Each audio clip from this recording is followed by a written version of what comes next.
Hello，又係我 Surf 咪遊世界啦。今日咧，我帶大家嚟分享我做呢個焗豬扒飯。咁今日呢個焗豬扒飯咧，睇落咧好大堆頭，哇，好震撼，係嘛？咁其實係嘅，焗豬扒飯咧係比較複雜嘅。啲材料咧都比較上要好準啦。咁啊，但係咧啲蔬菜有啲咧就好簡單嘅，咁但係咧嗰啲配料咧就要比較繁複，同埋個時間比較長過你燜扣嗰啲嘢焗豬扒飯就。咁我先做個菜俾大家睇下先啦，跟住先逐一係介紹翻俾大家。好啦，咁我哋咧而家咧就時間關係啦，我幫你切晒啲番茄同洋葱啦，切晒角得噶啦，真係三個人又好，剩翻人又好，冇所謂嘅。係擺面頭同埋煮個汁嘅啫。咁個番茄咧就搞掂，就而家我哋就輕輕醃個豬扒啦。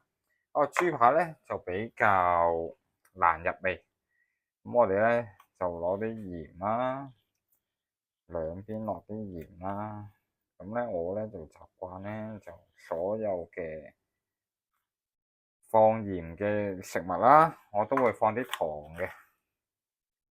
咁包括乜嘢咧？包括糖水都係，不過遲啲我教你煲糖水，你知點解噶啦。咁好啦，咁我又放少糖啦，放少鹽啦，咁啊撳佢啦，等佢醃一醃佢先。跟住好啦，我哋咧而家咧就進行一個拍豬扒嘅工序啦。好啦，咁我哋啲豬扒咧，我哋咧咁拍佢啦。咁你見到我揀個豬扒咧，其實呢個豬扒咧係咩位嚟嘅咧？呢個豬扒咧就係梅肉嚟嘅，梅頭肉啊！即係你平時去街市買咧，你就買到啲嗰啲豬扒咧係有骨豬扒噶嘛，因為有條骨啊，有嚿肥豬肉啊咁樣，側邊有條骨咁樣噶嘛。咁嗰啲咧就脂肪冇咁重啦，冇咁均勻啦。梅頭咧就會均勻啲啦。咁呢個梅頭咧，通常我嚟做咩咧？就係我嚟做叉燒嘅。咁我就攞呢個梅頭肉嚟做豬扒啦。咁就會脂肪比較重啲啦。咁我拍佢啦，拍斷啲纖維。咁但係你話拍咗之後咧，會唔會話會好大塊啊？等間喺一煎咧，佢就會收翻噶啦。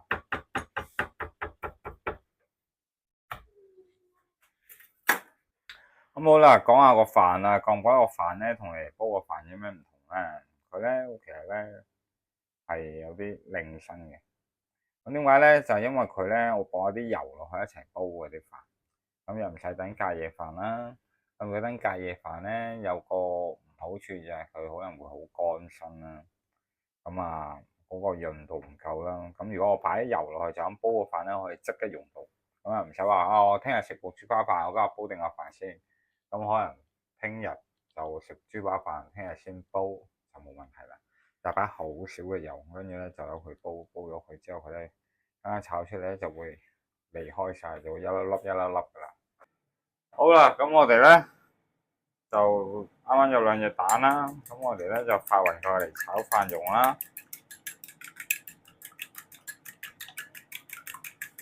好啦，咁我咧煮嘢咧就有個技巧嘅，咁我自己嘅習慣啦，我唔知其他人啦。咁咧呢個技巧咧，其實咧喺我咁多年煮嘢食嘅經驗咧，都係行得通嘅。咁點解咧？我等陣解釋俾你聽。而家話俾你咩原因先？我咧個技巧咧就係要燒咗隻鑊好熱嘅，跟住咧就落啲凍油落去，跟住即刻落啲材料落去炒佢啦。咁咧第一，我個人經驗，第一就係你煮任何嘢咧都唔會黐底啦。第二，就係咧，你唔好諗住而家燒熱隻鑊咧就好嘥好多 gas 啊，好多時間啊，其實唔係嘅。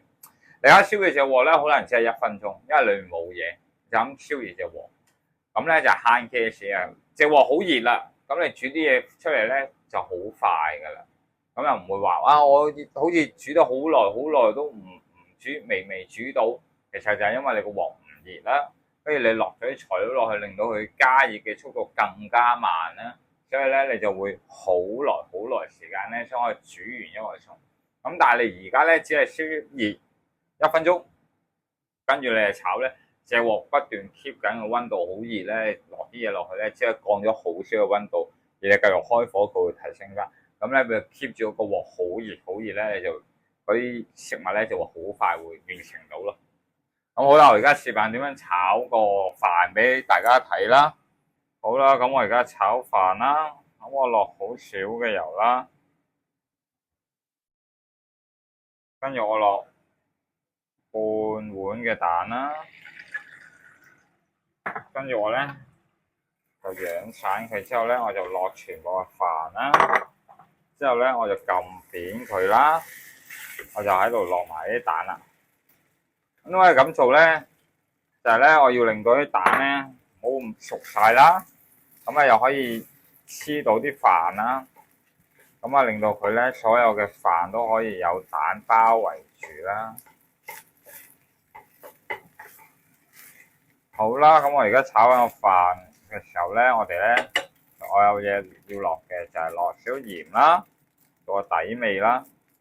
咁啊有鹽一定係有糖啦，咁我攞翻少糖啦，跟住我就落少生抽，攞佢個色同埋香味啦。咁你一攞生抽之後咧，你會聞到咧嗰啲飯咧係好香，同埋咧有少少色澤喺度，有金黃色噶啦，陣間出嚟。好啦，咁而家我哋個飯咧就炒到差唔多完成啦。咁你見到啲飯咧，全部咧都基本上係一粒散開嘅。咁只不過我係炒咗分零鐘，咁就炒嗰個飯。咁你話如果唔係燒熱隻鑊，落啲油落去炒，等隻鑊唔熱嘅話落去炒咧，我諗你炒到啲飯爛啦，佢都未炒到一粒分開嘅。咁好啦，而家我哋閂火。好啦，咁我哋而家將啲飯咧就擺落去個器皿度啦，擺晒落去。咁你睇到個底咧係完全冇黐底嘅，連抹都唔使抹嘅。跟住而家咧，我哋又用翻呢個鑊咧，就係煎個汁，煮個汁。好啦，咁我哋而家咧就進行第二個步驟啦，就係炒香咗啲番茄先。好啦，咁我而家炒番茄同洋葱啦，咁我咧就一樣啦，燒熱隻鑊落凍油啦，咁我而家就攞埋啲番茄、洋葱落去炒啦。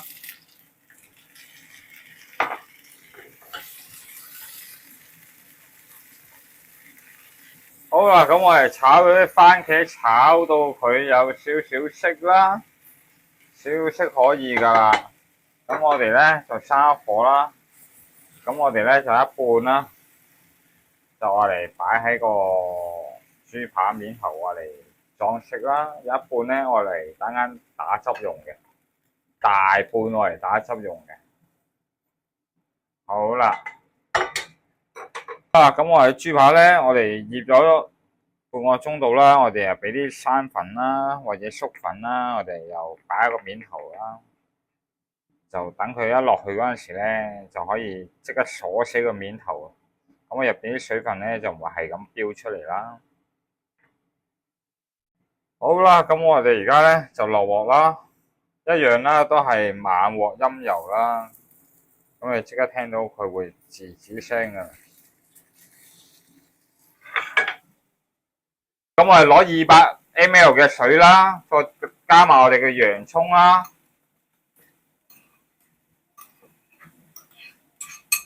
再加埋我哋嘅茄汁啦，跟住我哋咧就擺落個 burner 度啦，我哋就 burn 爛晒佢啦，將全部嘢。好啦，咁我哋煎豬扒啦，煎到大約金黃色啦，咁啊兩邊都係啦。咁我哋又可以起啦，因為咧你唔使全熟噶啦，我豬扒咧等間要擺上去啦，等間要再去焗嘅。好啦，啱啱我哋啤完嗰個汁啦，我哋而家就要煮翻佢啦。咁啊，見到個顏色好靚啦，淡紅色啦，跟住我哋咧嚟咗兜生粉嘅水啦，我哋就咧埋咗佢啦。好啦，咁我哋攞啲生粉水啦，跟住就埋芡啦，就埋緊佢啦。好啦，咁而家咧見到佢結啦，咁我咧習慣結咧，我先埋嗰個鹽糖落去啦，等我攞翻啲色香味啦，嗰啲味啦。如果唔係咧，我驚啱啱未埋之前咧，你係落啱味之後先落嗰個鹽同糖咧，變咗佢咧就緊咗就會鹹啦。咁而家其實定咗咧，你一落咧佢就唔鹹。咁好啦，最後我哋落埋少麻油啦。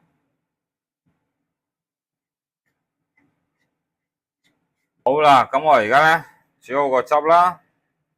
咁如果你哋第一次試咧，就可以睇下佢會唔會第一時間就卸咗落去啦。如果唔會咧，就變咗 OK 噶啦。如果會咧，就再埋緊少少嘅生粉啦。